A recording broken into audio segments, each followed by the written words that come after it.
Good morning. I guess good afternoon. Good afternoon. Welcome to the Gospel According to Kinison, and I am your man, the man, your illustrious host, Bill Kinison. And I'm excited to be here. We're actually outside, and be honest with you, Sherry and I are driving to Tulsa, Oklahoma.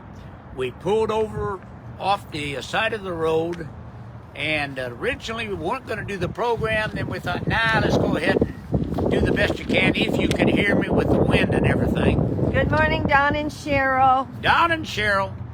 Morin. I know it's more. Thank you. I know. You know, they first he posted a fantastic picture of your mother Video. dancing. Yeah, I mean a video of her dancing, and I think she was 92, dancing at a fundraiser that you were singing in at the Pink Foundation, and then also he put I think it was he that put all of his singing for Yes. Christmas at a Christmas dinner that we had for the workers there at the Grove Theater, and just fantastic memories. Fantastic memories. Sherry, you buttoning up your coat? It's a little nippy out here. So I'm out here with a sweater on. Be praying for me tomorrow for the cold I'm going to get doing this. But we want to, anyhow, we want to welcome you. And I am your illustrious host, and I got my personal assistant right here. She's going like, you want to come around and say hello? No. Come around and say hello to him. Come in. There we are. Good morning. You all know what we're doing. We're heading to Tulsa, Oklahoma. We're putting Mama away tomorrow. Love all of you. Merry Christmas, and I'm sure we'll talk to you before then. Now, listen to Mr. Bill. All right, Mr. Bill. Uncle Mike and Mr. Bill. First, Sherry, I want to say that the outpouring of love Yes. that we have received in the last week has just been, it's been overwhelming. I have done many funerals that we don't have as many flowers as we have in our house that people have sent us. And every time I see a flower arrangement, I always think of your mother, because she was real adamant about, I don't want anybody sending flowers when I die. And there was a song that black folks especially would sing called "Give Me My Flowers While I Yet Live." And she loved that song, but she also had other things that she has said. The other thing is, and we're not going to have an open casket, because she always said she didn't want anyone Looking down. looking down at her in that box. So we're going to try to honor her wishes as much as we can. We got several people that are coming, loved ones and friends. Some of them are driving from out of state to come and see us. And I probably need to apologize with the outpouring of love and respect that has come this week. Sherry, early on, people wanted to send money, and we were saying, no, we appreciate that and everything. And then we had a couple people that called us, and that were under your mom and dad's ministry years ago, and they called us and told us how unfair They wanted to honor Mama McFadden. that they wanted to honor your mother and Reverend McFadden, and they sent financial gifts, and I owe you an apology. You that would like to contribute to this, every penny will go to her services. Someone, I think was it Jeanette, that posted that it's expensive to be born, it's expensive to live, and it's expensive to die. And let me tell you something. That's the absolute truth. We had already absorbed what we thought was, the cost of... Thank you. What'd they say? You all look great. All right. We got... Sure, this is no way. This is no way to do a program But we appreciate that. So anyway, honey, we wasn't even going to do this, but we pulled off side road. Yes, we're going to do it. We have to honor all of our wonderful Sunday joiners and listeners and friends, and they know we love them. And anyway, I want to finish with we do appreciate, after we had thought we had absorbed knowing this time was going to come, the expense. Lo and behold, when the time kindly funds, after we had paid for the plots, the funeral, it's going to cost us what, another $8,000. And believe me, we appreciate what you do. And I'm not standing here begging for money, but after talking to two people that said it was very unfair to them for us to feel that way. So if you would like to contribute, you can send it to Sherry's Venmo. Is there any particular thing they do? at Sherry Kinison. At Sherry Kinison. Or they can mail it to our P.O. box. Or you can mail it to our post office box, which is Post Office Box 436 in Bulverde, Texas. BULVERDE, Texas 78163. All right. All right. Now, what else do I have to do here before? Just All right. Well, let's go on. go preach a little bit. Give We them a little. got miles to cover here. We got miles to cover. Yes. You know, last week we ended up and on a little something. I want to start with that today. It's not enough to live, and I told you last week it's not enough to live more. No, I know what I want. There's something else I want to talk about before we do this. I had added something. I had answered something that my family picture and post this week, and a person shared it actually. Well, we had several that shared it, but he shared it, and what he said is that he would have unfriended me eons ago, but because of Sam, he continued. Then he went on and said, you know, I'm a preacher and I'm a fundamentalist. And I don't know if either one of those are true. I really don't consider myself a preacher, and I'm sure fundamental Christians would not consider me one of theirs. But I started thinking about labels. Labels. Why do we label people? Why do people want labels? It's in politics. It's in religion. Why don't we just drop the labels? I'm just a child of God. I'm a son of God. I'm made in the image and the likeness of God. And I look like him. I want to act like him. Everything about my father is how I want to be. So I just wanted to throw that in there. That's for free. Now, it's not enough to live morally and ethically what we consider right. That's not enough. It's not enough in life to do that. You have to also have proper self-awareness to enjoy the riches of life, and the riches of the kingdom of heaven. You have to have that.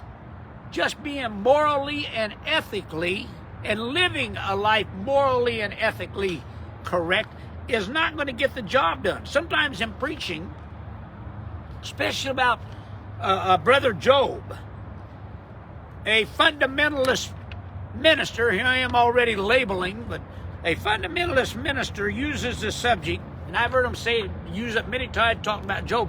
Why do the righteous suffer? Why do the righteous suffer?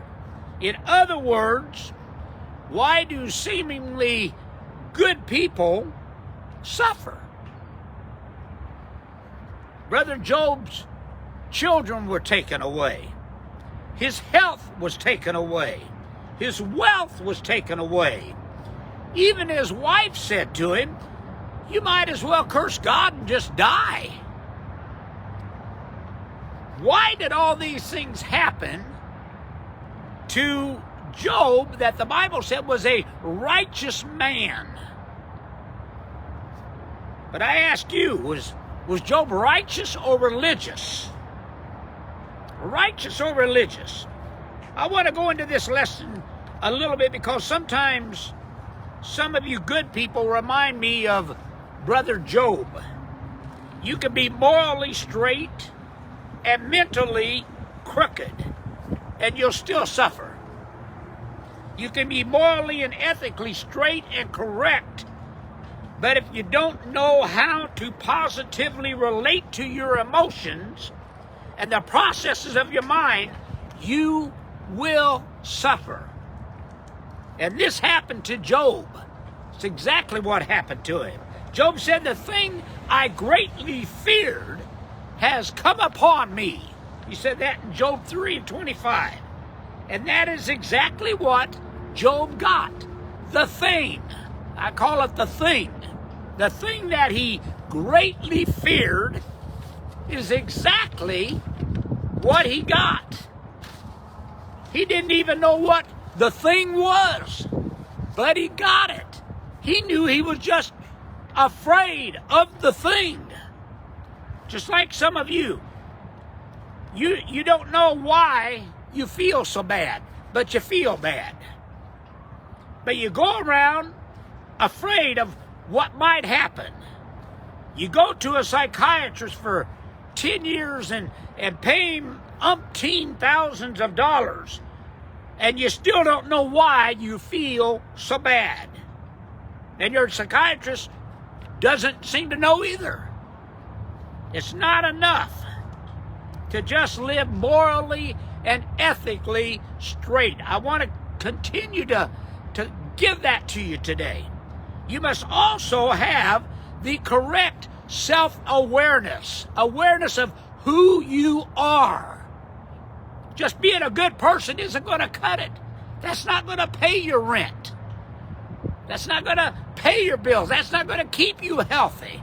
It's not going to keep you happy. You see, you must know yourself. If there's anything that I stress in my ministry, it is knowing yourself. You have to learn how to lift up your feelings yourself, to lift up your emotions yourself. You have to learn to control your feelings and your emotions yourself. You have to do that. You have to learn to go inside yourself and develop a positive self-image. When I was a child, I had no reason to be positive. We were raised in a project. Many of you know my story. Know my family story. Know Sam's story. My parents' story. We had no reason. We had no reason to be positive. Sometimes I had to wear pajama tops to school. My parents couldn't afford sometimes the 10 cents for a lunch there at the school, and they would hand out these little tickets, and you had to come down front to get a little coupon to be able to have lunch. And I had too much pride to go do that, and so I would go without lunch. I had no reason to be positive, but you know what? Not only me, my brother Sam, my brother Richard, my brother Kevin, it was drilled into us by our parents, our mother, my mother and my father. You are somebody. You're not a nobody. And they drilled a self-image inside of us that stayed with us the rest of our life, and all four of us ended up successful in life. Know yourself. Know who you are. Develop a self-image, a positive self-image. Again, it's not just enough. It's not enough to be a good person, to be moral, and to be ethical. You need to be, but that's not enough. to get the desires of your heart. It isn't enough to consider yourself righteous or religious. That's not enough. I know a lot. I've seen a lot of religious people and righteous people in my life that died poor, that had nothing, that were sick. That's not enough. You must have proper self-identity. Know yourself. Last week, I think we stressed on know thyself. Know thyself. You must believe that you deserve God's goodness. I know it. I believe it. I know it. I deserve God's goodness. It belongs to me. I'm entitled to it. Everybody talking about entitlement today. Well, you know what? I'm entitled to the good things of God. I'm entitled to it. This even answers the question that Job asked. Why do the righteous suffer? Because they don't believe they deserve God's goodness. I want you to get that. That's the reason. It's very simple. Are you believing you deserve the opposite of good? It's Christmas time. Do you feel you deserve the goodness of God, or do you believe that you deserve the opposite of God? I had actually more than one family in the churches I pastored, but I remember one especially that came to me, and they couldn't believe that I celebrated Christmas. And I made it very simple and very easy. I told them, I said, you know what?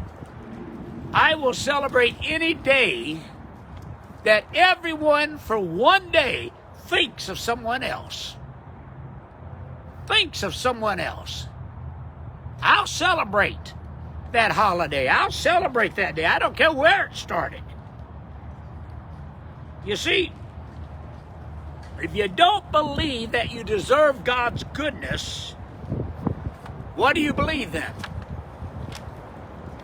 Why are you doing all this? Are you believing you deserve the opposite of good? Because what you believe you deserve is what you have in your life right now. It's what you have right now. If you are, maybe that's why you're not getting it. Because you are a result. It's very simple to find out. What is your life like? Because that's what you believe you deserve. Somebody said, I deserve more than this. What do you have in your life? Because that's the evidence of what you deserve. I spent most of my life in church. Vast majority of it. And I still don't understand why people are surprised and shocked when someone gets healed or financially blessed. In our church, we used to pray for the sick.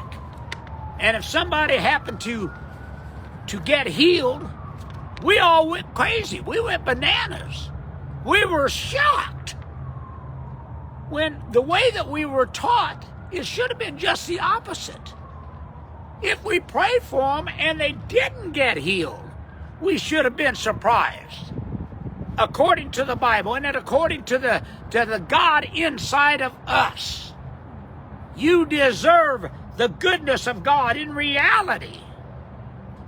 You should be shocked if you're not healed and if you're not blessed.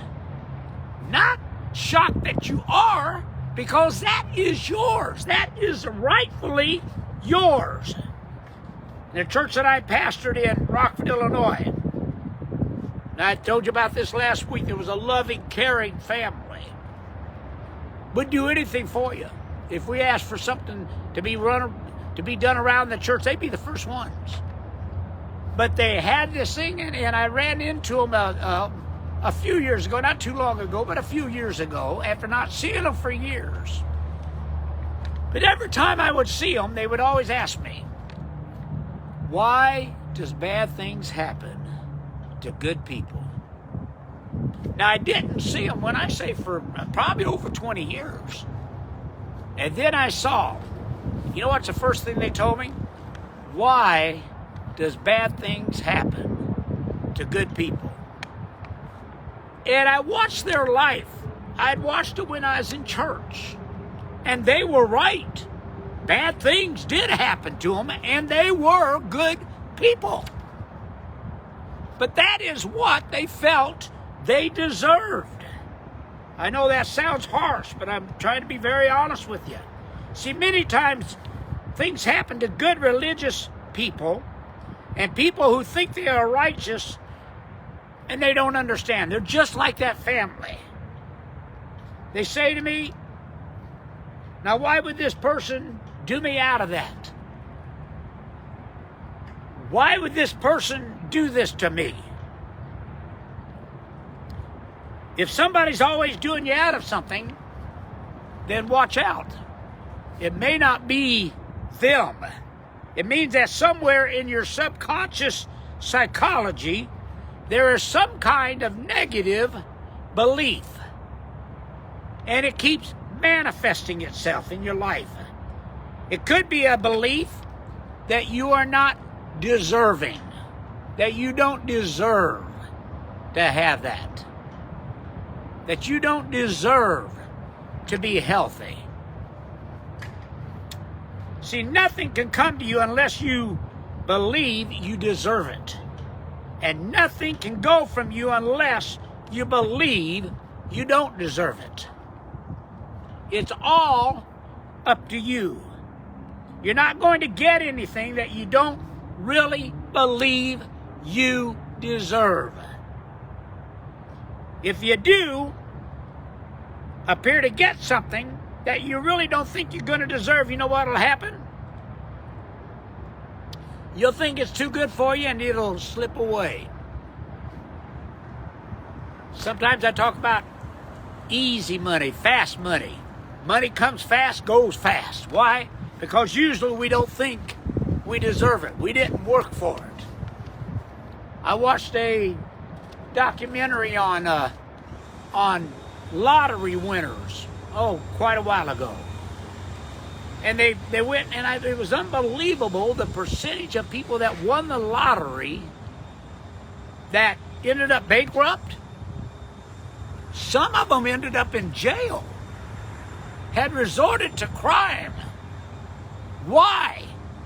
Because subconsciously, they never felt like they deserved that money. Comes fast, it goes fast. So it's very important that you think you deserve the very best. Your belief about yourself should be based upon the knowledge of who and what you are in God, and who and what God is in you. I know these are big statements, but they're true. You believe about yourself must be based upon spiritual reality. I'm not talking about going through some rituals in churches or whatever. I'm talking about a reality, spiritually, of who you are. You deserve the best because you are a child of God. Man, I could really get into a lot more of that. I won't do it this morning. We're going to close here in just a few moments. I want you to say to yourself something. I deserve the best because I'm a child of God. Repeat it again. I deserve the best because I am a child of God. When you pray, believe that. Believe you deserve the best because you are a child of God. Don't just say empty words.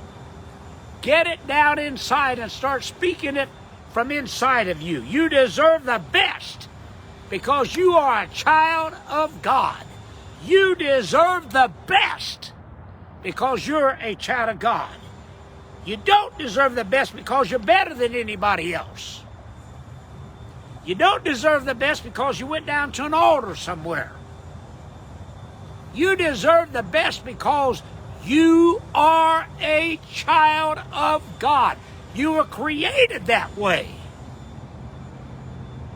You were created that way in the image and likeness of Him. God wants you. Your Father wants you to have the very best, but you have to feel like you deserve it. I want to give you some quotes, and then we're going to leave, move on down the road. Dr. Frederick Eichenholder said this: we must move from the problem state of consciousness to the answer state of consciousness. Samuel Johnson said this: the two great movers of the human mind are the desire for good and the fear of evil. Marcus Tullis Cicero said, law is intelligence, whose natural function is to command right conduct and forbid wrongdoing. I want to leave you with these final thoughts. I want you to make it your business to think right, feel right, and talk right. Make it your business. I want only good for you and everyone else. And I want you to feel that way. Because I know you are a child of God, and I know you deserve the best. But you have to know that. You have to see yourself as God sees you. And He sees you only one way. You are His child. You have to see yourself as a divine expression of the God presence within you. Sherry, I want to wish them a Merry Christmas, and you deserve everything you get for Christmas. You deserve that. When somebody buys you something nice, don't go, oh, I don't deserve this. No, you do deserve that. You're a child of God. Hard to speak with Sherry sitting there laughing at me.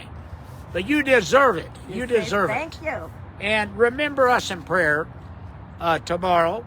And we're going to be doing the service of Virginia Pauline McFadden.